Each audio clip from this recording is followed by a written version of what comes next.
Ya, entonces, los gametos masculinos son los espermatozoides. El desarrollo de los espermatozoides estábamos diciendo que es la espermatogénesis, ¿no? Entonces, les decía, ustedes el desarrollo de la espermatogénesis lo tienen en su separata, ¿no? Entonces, si cogen ahorita la separata y se dan cuenta, esa espermatogénesis, ¿no es cierto?, ¿dónde se inicia? Se inicia con una célula llamada espermatogonia. Esa espermatogonia es diploide, ¿ya? Esa espermatogonia es diploide. Si hablamos de humanos, tendría 46 cromosomas. Esa espermatogonia va a dar origen a otra célula llamada espermatocito primario, que sigue siendo diploide, ¿no es cierto? Sigue siendo diploide, va a tener 46 cromosomas. El espermatocito primario se divide por meiosis, meiosis 1, si siguen el gráfico, origina el espermatocito secundario, que ya es haploide, tendrá 23 cromosomas, y cada espermatocito secundario se divide por meiosis 2 y origina las espermátidas, que serán también haploides, 23 cromosomas en los humanos. Cada espermátida origina a un espermatozoide que es haploide. Esa es la espermatogénesis. En el varón empieza en la pubertad y dura hasta la vejez, ¿no? Dura hasta la vejez. Esos espermatozoides en la eyaculación salen inmersos en un fluido. Ese fluido es el fluido seminal. ¿Quién produce el fluido seminal? ¿Los testículos? Falso, no son los testículos.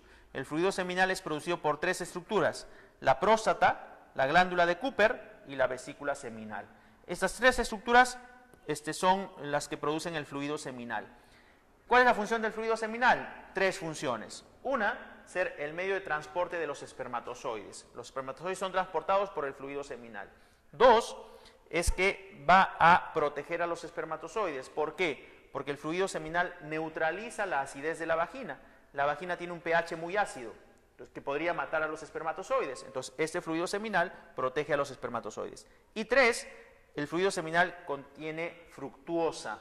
Y la fructuosa va a ser un carbohidrato que le va a dar energía o que el espermatozoide lo utiliza como combustible, lo utiliza como molécula para obtener energía. Porque el espermatozoide requiere una gran cantidad de energía para desplazarse. Entonces, ese fluido seminal es producido por estas tres estructuras. ¿Cuántos espermatozoides se liberan en una eyaculación? En una eyaculación se liberan aproximadamente 300 millones de espermatozoides. Y solamente uno va a lograr fecundar, ¿ya? Solamente uno va a lograr fecundar. A ver, antes que nos gane el tiempo. ¿Y cuáles son las gónadas femeninas? Las gónadas femeninas vienen a ser los ovarios, ¿ya? Vienen a ser los ovarios. Son dos ovarios también, y estos dos ovarios sí van a desarrollar en la cavidad corporal, ¿no es cierto? Estos dos ovarios desarrollan en la cavidad corporal. Esas son las gónadas femeninas. En estas gónadas femeninas se van a formar los gametos femeninos. Los gametos femeninos vienen a ser los óvulos u ovocitos. Y también en estas gónadas femeninas se van a producir las hormonas sexuales femeninas, que son los estrógenos y la progesterona. El óvulo es un gameto que no tiene movimiento propio, no tiene desplazamiento propio, a diferencia del espermatozoide, que sí tiene desplazamiento propio, porque el espermatozoide tiene un flagelo, el óvulo no, ¿no? El desarrollo del óvulo se denomina ovogénesis. ¿Cuándo empieza la ovogénesis? La ovogénesis empieza cuando la mujercita es embrión. En estadio embrionario, la mujercita ya está haciendo ovogénesis, ya desarrollan sus gametos, pero se interrumpe en el nacimiento. Al momento del nacimiento se interrumpe. ¿Y cuándo se reinicia? En la pubertad. Entonces, mira la diferencia con el desarrollo del gameto masculino. En las mujeres, la ovogénesis empieza antes, en el desarrollo embrionario. Se interrumpe en el nacimiento y se reinicia en la pubertad, con la menarquia. La menarquia es la primera menstruación. Entonces, en la pubertad se reinicia la ovogénesis. ¿Y hasta cuándo dura? Hasta alrededor de los 45, 50 años, ¿no? Años más, años menos, en promedio son 45 años, que es más o menos la edad fértil de la mujer. Hasta ahí puede la mujer seguir desarrollando gametos, ¿no? En promedio, ¿no? Años más, años menos. Entonces, en las mujeres la ovogénesis empieza antes, pero termina antes. En el varón empieza mucho después, la espermatogénesis, por eso puede durar hasta la vejez. Bien, y esa ovogénesis ustedes también la tienen en su separata, ¿no? Igual se hacen un seguimiento, todo empieza en una célula llamada ovogonia. La ovogonia es diploide, si hablamos de humanos tiene 46 cromosomas. Esa ovogonia da origen al ovocito primario, que también es diploide, 46 cromosomas en el caso de los humanos. el ovocito primario va a empezar a crecer y se va a dividir por meiosis, meiosis 1, origina al ovocito secundario y primer corpúsculo polar, que son células haploides, 23 cromosomas. El ovocito secundario se divide por meiosis 2, origina dos células, una de mayor tamaño y una de menor tamaño. La célula de mayor tamaño viene a ser la ovótida, que luego da origen al ovocito maduro, que es haploide, 23 cromosomas, y el segundo corpúsculo polar, que es la célula más pequeña. ¿No es cierto? Que es la célula más pequeña. Esa es la ovogénesis. Bien, en estas gónadas entonces ocurre la ovogénesis, que es la maduración de este gameto femenino. Pero junto con esta formación del gameto femenino, el organismo de la mujer se va a preparar por si hubiera fecundación. Y esas etapas en las cuales la mujer se prepara por si hubiera fecundación, está asociado también al desarrollo del gameto. Entonces todo eso se le conoce como el ciclo y se le llama el ciclo menstrual. Este ciclo tiene 4 etapas, ¿no? Tiene 4 etapas, que son la menstruación, ¿no? La segunda es la etapa folicular, la tercera es la etapa de la ovulación y la cuarta es la etapa del cuerpo lúteo, o llamado también cuerpo amarillo. Entonces, ¿qué ocurre? La primera etapa es la menstruación. ¿En qué consiste la menstruación? Miren, si hay fecundación, la fecundación va a ocurrir en las llamadas trompas de falopio. Y las trompas de falopio son conductos que desembocan en el útero. El útero, si hay fecundación, el tejido del útero tiene que estar lo suficientemente grueso y fuerte. ¿Por qué? Porque en este útero ocurre la implantación, ¿no es cierto? El embrión se va a implantar en el útero. Entonces, el tejido del útero tiene que estar muy, muy grueso y fuerte. Ese tejido uterino se llama endometrio. Entonces, el endometrio es el tejido uterino en el cual se va a implantar el embrión. Si el endometrio es débil y delgado, entonces el embrión se va a implantar, pero fácilmente se puede desprender. Por eso es que muchos de los abortos espontáneos es justamente porque el endometrio no es fuerte. Entonces, ese endometrio tiene que ser fuerte y grueso para que ocurra una buena implantación. Pero si no hay fecundación, entonces el endometrio no tiene razón de ser, ¿verdad? Si no hay fecundación, ese endometrio no tiene razón de estar ahí. Entonces, el endometrio se desprende. El desprendimiento del endometrio ocurre en la menstruación. Entonces, en la menstruación, ese endometrio se desprende, se pierde junto con el óvulo. Por eso es que hay sangrado, por eso es que en la menstruación hay sangrado y flujo. Ese sangrado se produce por pérdida de tejido. ¿Qué tejido se está perdiendo? El endometrio. ¿Por qué? Porque no ha habido fecundación. Entonces se desprende el endometrio en la etapa de menstruación. Muy bien, se desprendió el endometrio. Entonces, ¿qué ocurre ahora? Ahora la mujer se vuelve a preparar por si hubiera fecundación y vuelve a madurar otro ovocito, ¿no? Entonces, si este es el ovario, por ejemplo, dentro del ovario hay centenares de ovocitos. Esos ovocitos están rodeados por pequeñas células, ¿no? Por pequeñas células.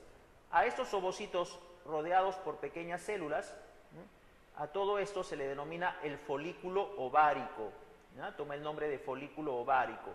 Entonces, en la etapa folicular, lo que ocurre es la maduración de un folículo ovárico, ¿no? Uno de estos ovocitos que está en el folículo ovárico va a madurar. Entonces, uno de estos madura, ¿no? Se vuelve maduro, ¿verdad? Obviamente rodeado por esta cápsula de pequeñas células que constituye el folículo ovárico. Entonces, madura un folículo ovárico en la etapa folicular, ¿no es cierto? Va a madurar listo para ser fecundado. Esa etapa se le llama la etapa folicular. ¿Qué hormona promueve la etapa folicular? La hormona FSH, hormona folículo estimulante. Y durante esta etapa, el endometrio del útero nuevamente empieza a engrosarse, por si hubiera fecundación, ¿no es cierto? Entonces, ese endometrio que se perdió, entonces el útero otra vez lo vuelve a formar y a engrosar. Muy bien, una vez que ya maduró el folículo ovárico, pasamos a la ovulación. ¿En qué consiste la ovulación? Como ese óvulo ya está maduro, entonces ahora ese óvulo es liberado del ovario. Entonces el óvulo sale del ovario y dentro del ovario queda la cápsula vacía, queda el folículo vacío. Entonces se libera el óvulo. Se libera el óvulo. Y este óvulo se va a las trompas de Falopio, por si hubiera fecundación, ¿verdad? Por si hubiera fecundación. El óvulo se libera todavía con algunas células pequeñas, ¿no? Pero se libera fundamentalmente el óvulo. Listo para ser fecundado si es que hubiera fecundación. Esta salida del óvulo maduro del ovario se llama ovulación. ¿Quién promueve la ovulación? La hormona luteinizante, la LH, acuérdense, lo vimos cuando hicimos hormonas, y la FSH. Etapa de ovulación. Y una vez que ocurre esto, la última etapa es la etapa de cuerpo lúteo, cuerpo amarillo. ¿En qué consiste? En que este folículo que quedó aquí vacío en el ovario, por acción de la LH, este folículo se va a convertir en el llamado cuerpo amarillo. Y el cuerpo amarillo, ¿por qué es importante? Porque este cuerpo lúteo, o llamado también amarillo, se va a encargar de sintetizar progesterona. Y la progesterona va a ser importante en estos estadios porque va a permitir mantener el embarazo. Va a permitir que el endometrio siga grueso y mantener el embarazo. Por eso es importante la progesterona. Bien, pero ¿qué pasa si no hay fecundación? Si no hay fecundación, ese cuerpo amarillo se convierte en el llamado cuerpo blanco. ¿Ah? En el llamado cuerpo blanco. Y el cuerpo blanco ya no produce progesterona. Y si no hay fecundación, entonces ese endometrio que estaba nuevamente grueso se vuelve a perder en la menstruación. Entonces otra vez se pierde endometrio y se pierde el óvulo no fecundado, ¿verdad? Si es que no hubiera fecundación. Esas son las etapas del ciclo menstrual. Este ciclo, en promedio, en una mujer regular, dura 28 días. El día 14, si la mujer es regular, el día 14 está ovulando. Ahí ocurre la ovulación. Este es el periodo fértil de la mujer, en el periodo de ovulación. El periodo fértil se considera de 3 a 5 días antes de la ovulación y de 3 a 5 días después de la ovulación. ¿Ah? ¿Por qué de 3 a 5 días antes? Porque el espermatozoide dentro del aparato reproductor femenino puede vivir hasta 3 días, 72 horas. Por eso se considera de 3 a 5 días antes de la ovulación y de 3 a 5 días después de la ovulación. Si la mujer es regular y sabe que el día 14 está ovulando, entonces ¿cuáles son los días fértiles? Desde el día 9 hasta el día 19 o 20 de todo el ciclo. Durante todos esos días son días fértiles, ¿ya? Son días fértiles, ¿no? Entonces, durante esos días puede ser fecundada, ¿no? Entonces, esos días son días fértiles, ¿ya? Se los voy a poner aquí con luz roja para que se acuerden y no hagan nada inapropiado durante esos días, ¿ya? Esos son los días fértiles. En esos días, 3 días antes, 3 días después de la ovulación. Bien, si no hay fecundación, se pierde otra vez el endometrio en la menstruación y se pierde el óvulo. Si hay fecundación, se mantiene el cuerpo lúteo y la mujer produce una membrana embrionaria que se denomina el corion, ¿ya? Se denomina el corion. ¿Por qué es importante el corion? Porque este corion, que es una membrana embrionaria, produce una hormona, que es la HGC, la hormona gonadotropina coriónica, ¿ya? ¿Para qué sirve la hormona gonadotropina coriónica? Para evitar otra ovulación y otra menstruación. Por eso es que las mujeres que están embarazadas normalmente ya no ovulan ni menstruan, porque están produciendo HGC, que evita otra ovulación y otra menstruación. Esta hormona solamente la producen las mujeres embarazadas. Si una mujer no está embarazada, no produce HGC, solamente la producen las mujeres embarazadas. Esta hormona es la que se detecta en los test de embarazo. En los test de embarazo, de la orina, esas tiritas, detectan HGC, porque solamente lo producen las mujeres embarazadas. Si la mujer no está embarazada, no produce HGC. Entonces, si hay embarazo, se forma el corion y el corion produce HGC y el embrión se va a implantar en el endometrio, ¿no? Bien, nos faltaría ver el desarrollo embrionario, eso lo vemos la próxima semana. Esta clase no entra en el examen de mañana, entonces podemos verlo para la próxima semana. No sé si me da tiempo para darle las claves. ¿Sí? Entonces, rápidamente, a ver, les voy a dejar las